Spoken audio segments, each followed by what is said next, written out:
office called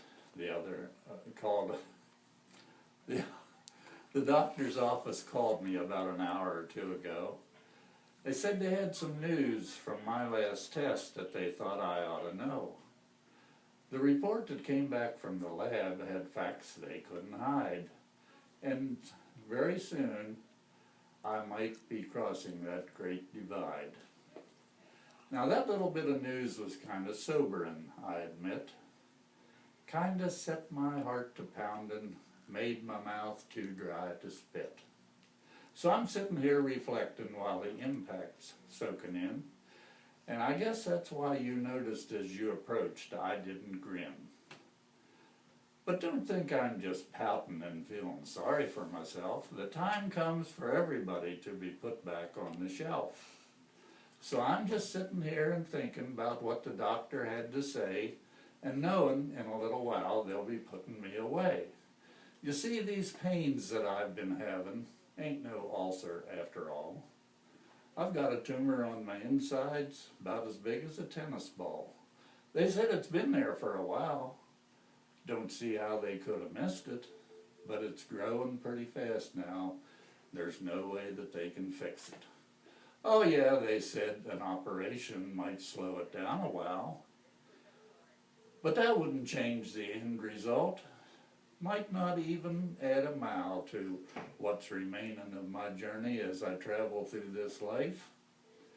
Now I'm just kind of thinking, how am I going to tell my wife? I know that she can handle it, but I know she'll worry too. But I won't keep anything from her. That's not the way that we do. So we'll just face this thing together, just like we've always done. With any problems we were facing, never did no good to run. Now the thought just crossed my mind, my life's been awful good. If I could live it all over again, don't think I'd change it if I could.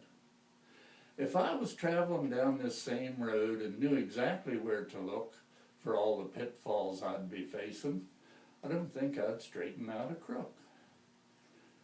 I've had a lot of joys in life and very little sorrow.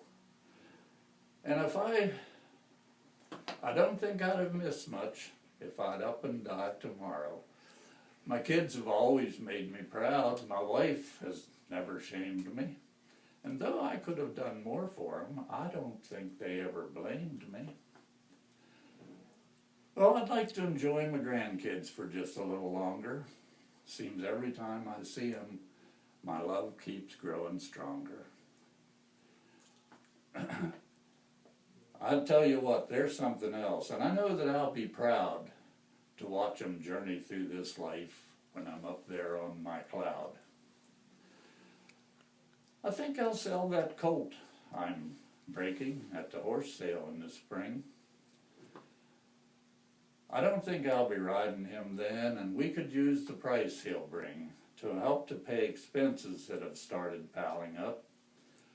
Doctoring sure ain't cheap these days, you can put that in your cup. I'm glad this place is paid for, and they can keep it all together. They'll bring them a little income, and storms of life they'll weather. I know they'll be doing just fine when I'm not here about, and that knowledge is a comfort that I don't want to live without. And since I mentioned comfort, there's something else I'd like to say. It sure was nice of you to listen to my rambling on today. It's good to talk about it.